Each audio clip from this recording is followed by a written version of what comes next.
नबी पाक अलैहिस्सलाम फरमाते ने जड़ा बंदा 7 खजूरां खा ले, मदीना तैयबा दियां खास खजूरां, मदीना का जड़ा बलाई हिस्सा है, ऊपर वाला हिस्सा है, उस इलाके दियां 7 अजवा खजूरां जड़ा बंदा खा ले, उस सारे दिन के अंदर ना उहदे ते जहर का असर हो सकता ना जादू का असर हो सकता। खास खजूरां अजवा, वैसे तो कई किस्म दी खजूरां ने ना, 7 दाने जड़ा बंदा खा ले सारा दिन, ना तो जहर का असर हो सकता है ना जादू का असर हो सकता। एक गल मैं होर तुहानूं दसनी है, लेकिन पहला ये गल जरा चंगी तरह समझ लो कि अजकल पाकिस्तान दे विच भी कई लोग कोशिश कर रहे हैं भी इत्थे भी अजवा खजूर लगाई जाए, उगाई जाए। तो जे अजवा खजूर मक्का मुकरमा चों आ जाए, ओदी गल मैं नहीं कर रहा। मक्का मुकरमा दी अजवा खजूर दी फजीलत नहीं बयान कर रहा। खास जड़ी फजीलत नबी पाक अलैहिस्सलाम ने दसी है, जादू तो रोकण वास्ते और जहर दे असर तो रोकण वास्ते, वो सिर्फ मदीने दी अजवा खजूर है।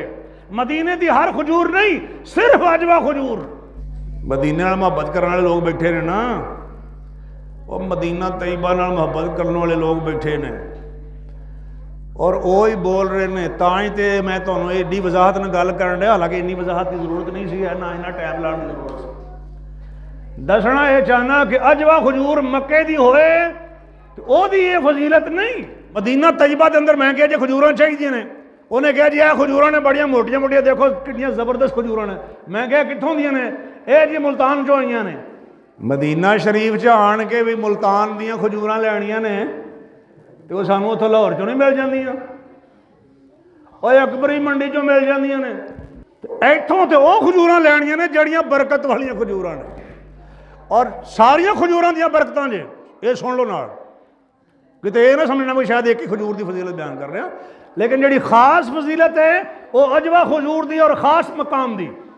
लेकिन मदीने दी हर खजूर बाबरकत जे, अल्लाह ने बड़ियां बरकतां रखियां ने। नबी पाक अलैहिस्सलाम दी दुआ भी है मदीना तैयबा दे अंदर बरकत वास्ते, उत्थे बड़ियां अल्लाह की तरफों रहमतां नाज़िल हुंदियां ने, बरकतां नाज़िल हुंदियां ने। नबी पाक अलैहिस्सलाम ने फरमाया 7 दाने जड़ा बंदा सुबह सुबह खा ले सारा दिन, जहर का असर भी नहीं हो सकता ते जादू का असर भी नहीं हो सकता। लेकिन एदा मतलब ये नहीं कि बंदा जान बुझ के जहर का प्याला पी ले कि मैं खजूरां खाधियां। गल ध्यान ना सुनिया जे, छोटी गल भी नहीं। और अजकल फेसबुक ते और यूट्यूब वगैरह ते एक बड़ी वीडियो चल रही है, वैसे साल पुरानी है। मैनचेस्टर यूनिवर्सिटी के अंदर वाकया एक होया, बरतानिया के अंदर ईसाइयां ते मुसलमानों का मुनाजरा सी। ते ईसाई ने आख्या भाई तुहाडे पैगंबर ने आख्या भाई जड़ा ये खजूरां खा ले ओहदे ते जहर का असर नहीं हुंदा, ते तू ये जहर पी। हाँ जे अपने नबी की गल नूं सच्चा समझदे हो ते उन्हें बोतल फड़ी ते पी गया। नारा तकबीर बुलंद हो गया। मुसलमान जज्बाती ने ना, इलम पिछे जज्बात अगे ने। नारा तकबीर बुलंद और कमाल कर दिता जी, कमाल कर दिता। कोई कमाल नहीं। नबी पाक अलैहिस्सलाम ने इस मकसद वास्ते ये फजाइल नहीं दसे, इस मकसद वास्ते नहीं दसे। क्यों? भाई जिस बंदे नूं पिला दिता गया या भुलेखे ना उन्हें पी लिया तो वही असर होएगा जिहड़ा नबी पाक ने फरमाया। एक बंदा सारा दिन टेल लाउंदा रहा भाई ये जादू करा, लेकिन होया नहीं भी उन्हें खजूरां खाधियां, नहीं होया कि उन्हें खजूरां खाधियां। तो एक बंदा जान के अपने आप से करवाई है भाई हाँ मैं खाधियां मैं करी आ, ये कोई अकलमंदी नहीं जे। और जहर पीना हराम जे। नबी पाक अलैहिस्सलाम ने फरमाया जेड़ा बंदा जहर पी के मरेगा उन्होंने बार बार जहर दिता जाएगा और उन तकलीफ होएगी आखरत नूं। जेड़ा जहर पी के खुदकुशी करेगा, जहर पीना हराम है इस्लाम के अंदर, ते नबी पाक दा मनण वाला हराम काम नहीं कर सकता। वो नहीं पिएगा भाई मैं नहीं पींदा हराम है।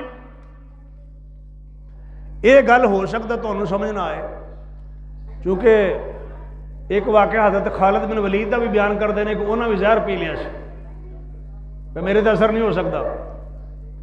वो वाक़या सही नहीं है और ना सही हो सकता है, इस वास्ते कि जहर पीना हराम है।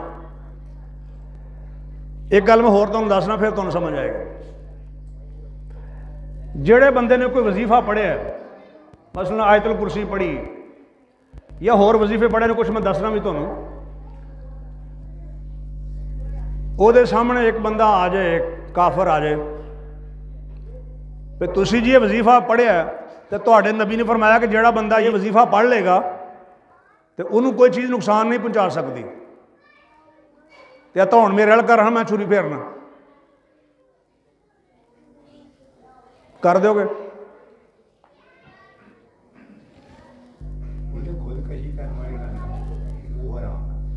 वो बंदा कह जी फिर नहीं कोई नहीं, क्योंकि मैं वजीफा किया है। और इस्लाम का मजाक ना बनाओ, कोई इलम भी सीख लिया करो, जज्बात मेरे जज्बात नहीं, इलम सीखो इलम, ये नहीं जायज़। और मैं अर्ज करना कि अगर वो जान बुझ के गलत काम करता या करवाता है, वो तफसीर तो खत्म हो गई उत्थे, उन्हें इस्तेमाल ही गलत किया है। नुस्खा जिस तरह इस्तेमाल करना से उस तरह किया ही नहीं, वो तो उल्ट पै जाना उन्होंने। इस वास्ते एवं जज्बाती नहीं होता। हाँ, ये साडा ईमान है, कुरान को हथ च पढ़ के कह रहे हैं, मस्जिद च बह के कह रहे हैं कि जेड़े बंदे ने वो 7 खजूरां खादियां होणगियां, अगर गलती ना उन्हें जहर पी लिया तो असर नहीं होएगा, सारा दिन असर नहीं होएगा। ये ईमान, या भलेखे ने पिला देता या कोई भी मामला, या जबरदस्ती पिला देते किसी को, नहीं असर होगा। ये साडा ईमान है। लेकिन ये तो यह नतीजा नहीं कढ़ना चाहिए भी एवं पी आओ, एवं बेवकूफ़ी की आओ, आखो भी तू मैंने गोली मार, मैं वजीफा पढ़िया, गोली मेरे तो असर नहीं कर सकती। और कई लोग सियाने बने आलम, जिन्होंने को वड्डियां वड्डियां किताबां ने, वड्डियां वड्डियां लाइब्रेरियां ने, वड्डियां वड्डियां यूनिवर्सिटी ये काम करते जे। मैं इस वास्ते तुहानूं दसण, लेकिन मैं जरा सौखे लफ्ज़ों दसण दिया ताकि समझ आ जाए तुहानूं।